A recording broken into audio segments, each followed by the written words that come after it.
Hello, and welcome back as we discuss the Pro Baseball Experiences Minor League. Now, after a look at how my predictions last week on the West Division have gone so far, we're going to be diving into the race over in the East Division. So here's a side-by-side of my predictions last week and the current standings in the West. If you need a little help bridging the gap between, the 55 games and the 108 games that we're showing here are the winning percentages right next to each other. And so far, I've got to say, the model is looking pretty good. I think I nailed 3 of these teams, 55 games into the season. But my model is bullish on the Bears in the second half, a little more negative on the Firehawks than they performed so far. But let's dive in and take a look at the individual teams, the individual predictions that I made last week, and how those are turning out. We're going to start with the Hepcats.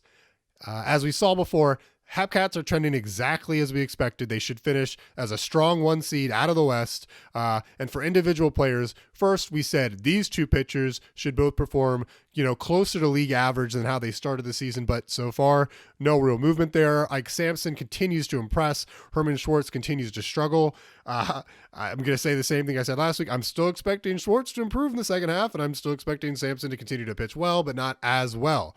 As for the lineup, I forecasted James Dion would regress to the mean a little, but identified 3 other batters that I figured would see improvement, and I pretty much nailed it. Sure, Shia Miss hasn't really improved, but the predictions for the other 3 batters were spot on. James Dion at a much more sustainable rate, and there might even be a little more wiggle room for the rest of this offense to improve moving forward, which is a scary thought for the rest of the league. Now on to the Bears. Last week, we said the results in close games for Brew City were far too favorable when they sported a 7-2 record despite a bullpen ranked just 8th in ERA in the minor league. Well, this week went a little more like we would expect with the Bears bullpen ERA going nowhere, but their record in recent 1-run games being only 3-4, much more reasonable. Our player projections were a mixed bag as Dennis Multoid-Man saw significant improvement as we expected, but Bryson Potts has struggled even more in the last week than in the first. We still expect a significant turnaround from Bryson Potts as well at some point this season. Next, let's talk about the Anchorage Wheelers. Our big prediction for Anchorage last week was that their bullpen was in for a rough regression to the mean, and that's exactly what happened. We expected significant regression from all of these bullpen arms, and we got it from every single one. And according to their fielding independent pitching numbers, these same 5 hurlers will be lucky if their ERA doesn't continue to climb. I expect it will for maybe half of them, but it's hard to say which pitchers specifically. If we look at the big picture for the bullpen, we see the impact that this regression has had. Anchorage still has the second best bullpen in baseball by ERA, despite sliding more than any other team in the West Division in the last week. I don't think they're going to hold on to that second spot for the rest of the season, but for now it's still theirs. I also had some predictions for the Wheelers rotation. Overall, a small improvement, which would mostly come from significantly better numbers for their ace, Mogan Bay batter. Well, the rotation did improve, but Dolores Clifton and Mickey Littlefield led the way here. I still think batters' time in the sun is coming, but we'll have to wait and see. Next, the California Firehawks. Last week, the Firehawks were ranked dead last in all of the triple slash categories, but I did expect improvements of different sizes from these 6 batters, and I was the most confident in center fielder Ren Foster and the left fielder Danny Brennan. So my specifics here weren't perfect, but I'm happy to report all 6 of them have improved, and 5 showed significantly better numbers last week than they did in the first. California is still dead last in the triple slash categories as a team, but it's a start, especially since 2 of the Firehawks starters have improved just as we expected. These team-wide improvements haven't been enough to push them towards playoff contention, but they haven't fallen as far out of the race as I projected halfway through the season, so California is still in the hunt. To finish out the West Division, we have the Armadillos. I fully expected big turnarounds from these 3 pitchers, but we probably only got a big turnaround from Ira Moore despite how far apart these pitchers' ERAs continue to be from their FIP numbers. I continue to project big improvements for all 3 of these guys because of those FIP numbers. Now, we did get to see the improvements of both Max Polite and TJ Detweiler in the lineup, but as predicted, this hasn't really moved the needle for the Armadillos' playoff chances. The single thing keeping Amarillo's hopes alive is that Brew City has yet to go on a run. I'm expecting that to happen in the second half, and perhaps the close race in this division will open up a little bit more. Now that we've covered last week's predictions in full, let's get into the weeds with the East Division. First, let's find out where these 5 teams sit in the standings at the moment. Florida and Chicago are fighting it out for the 1 seed, and Louisville has already dropped 8 games out of that final wildcard spot.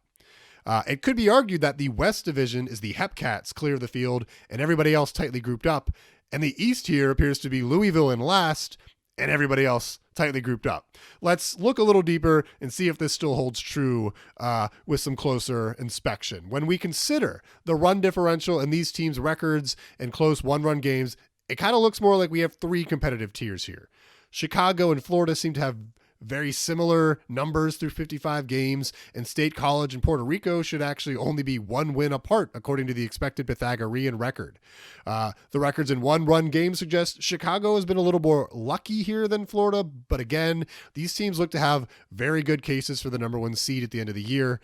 Now let's see if that holds up even under even closer scrutiny. Florida has the number 1 offense in the minor league, as best illustrated by the amount of offensive categories in which they lead the league.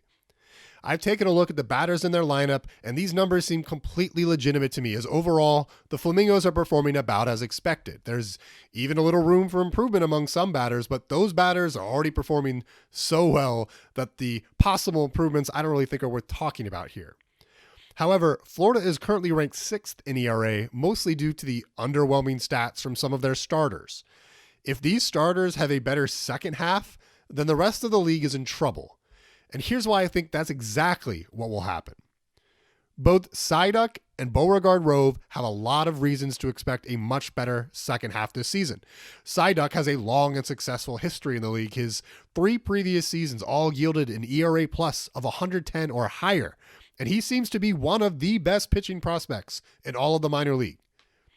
Beauregard Rove has no previous history in the league, but his talent, and to a lesser extent his fielding independent pitching numbers, both indicate to me he's going to have a big turnaround down the stretch.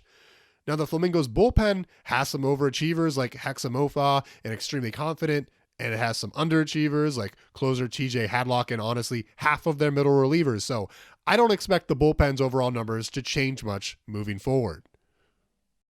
As for Chicago, so far, they're the inverse of the Flamingos, where Florida has the league's best offense paired with average pitching. The Kingpins have made a case for the league's best staff, but have been average offensively so far. And I don't think the offense is going to improve. The lineup all seems to be more or less performing as expected, with their designated hitter Frederick Riddle being the only batter I expect a significant improvement from, and almost the entire pitching staff is performing as expected as well. Here we're going to give you a quick glimpse of the biggest surprise performances on the Kingpins and compare that to what we would expect from these players for the season. Overall, I'm not expecting Chicago to be able to shore up their weaknesses in the second half as well as Florida, but there are a lot of players on both rosters, so we're just going to have to wait and see. That brings us to the next team in the standings, the State College Swift Steeds. State College has had decent pitching matched with lackluster offense so far. When you combine that with the most errors in the East Division, the worst fielding percentage, and the second worst zone rating, I'm not really sure how you get this strong third place team only 3 games back in the division race.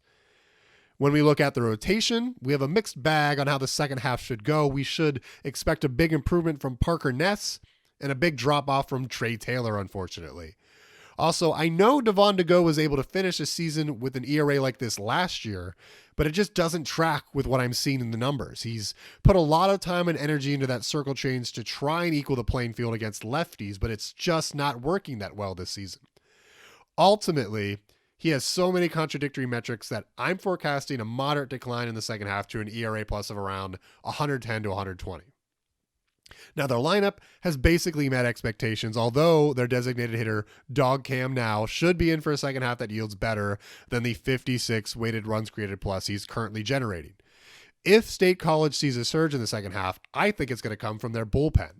Their bullpen ERA is currently 5th in the league, but there's reason to think that's going to improve down the stretch. Mainly, these 3 reasons right here. All 3 of these arms have underperformed through the first 55 games, and if State College wants to catch the top of the division, they're going to need these 3 to step up. It may not be obvious from the numbers here that Nero Mantix or Blaine Caspace should be in for a great second half, but they both have far too much talent and experience to be putting up these kinds of numbers.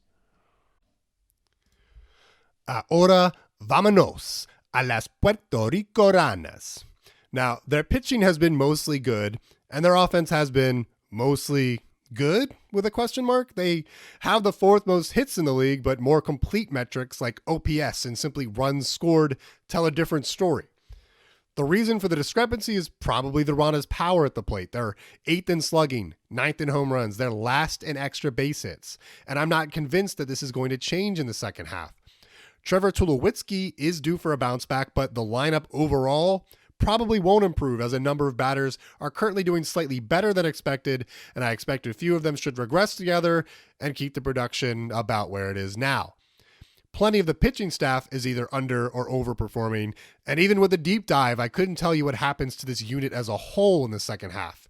There's a decent chance that the starting pitching gets a little worse, and the bullpen gets a little better, but we're going to have to wait and see. Finally, at the bottom of the standings, we have the Louisville Lemurs. The Lemurs this year are unfortunately the bottom of the barrel. They have an argument for having the worst offense, worst defense, and worst pitching in the minor league. Probably the best news I have for Louisville fans is that their pitching staff has a batting average on balls in play of .337, which is the worst in the league. Now, that's good news because it means there's reason to think the pitching staff will perform better in the second half, because that was just bad luck, especially since their starters are underperforming as a rule. Believe it or not, but this is a pretty talented rotation. I expected probably 3 of them to end the season with an ERA plus over 100, but right now, none of them are on track to do that. Now, that could be because of the suspect defense behind them, but it could mean this pitching staff has been unlucky and is going to improve in the second half. I'm betting on the latter. The bullpen has a few more underperformers than overachievers, which I won't get into now. I expect that unit will be marginally better in the second half. Instead, let's look at some batters from the lineup that are due for a positive correction in the next 2 weeks. The gains I expect from these 3 players will be partially canceled out by regressions elsewhere in the lineup, but I'm still projecting a moderate increase for this offense moving forward. Maybe not enough to make Louisville a threat, but enough to get out of 10th place in some of those offensive categories.